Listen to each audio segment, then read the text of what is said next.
Сардини. Здраво, Либе. Ти пишувам да не се грижиш. Прво да ти кажам дека телефонот е расипан, а мобилни не смееме да користиме. Затоа не ти се јавив. Полицаецот беше во право кога ми рече дека ќе видам каде е полошо. Во притвор или овде. Не сакам да те лажам. Овде е полошо.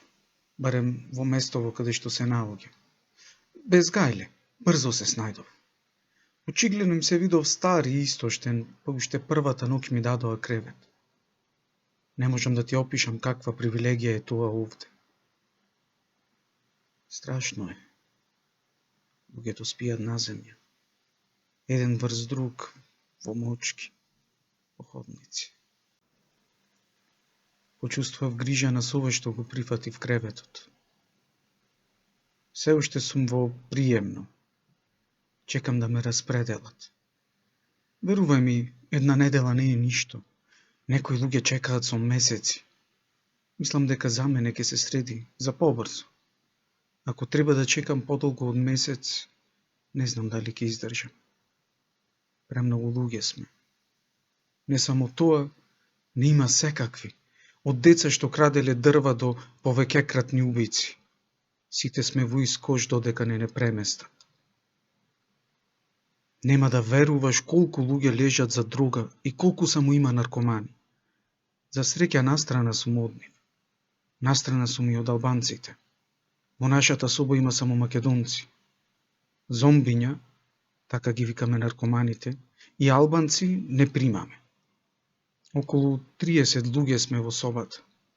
Знам дека звучи како да сме многу, но добро е. Во другите соби се повеќе. Некои спијат и по ходниците, најмногу цигани и ѓупци. Кутрите. Никој не ги сака. Би им помогнал, но не можам. Правилата не ги смислив јас. Уште многу дојдоа по мене. Може би 150 луѓе сме само во 3 соби. Настегани сме како во конзерва. За да одам во тоалет прескокнувам преку други што спијат на земја. Навечер се создава влага од дишењето, а дење не можеш да се разминеш и да ги истегнеш нозете прописно од гужвата. Личната хигиена е невозможна од што сме многу. Ги дишам тугите здивови. Не само што сме настегани како сардини, туку и смрдиме како нив.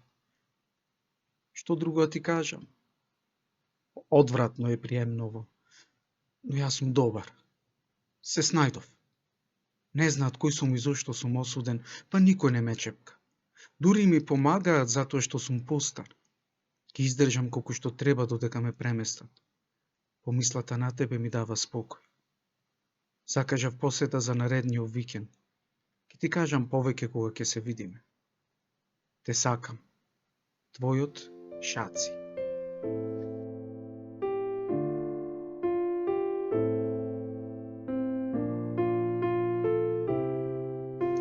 Ако ви се допадна расказот, не заборавајте да се претплатите на каналот и да го споделите.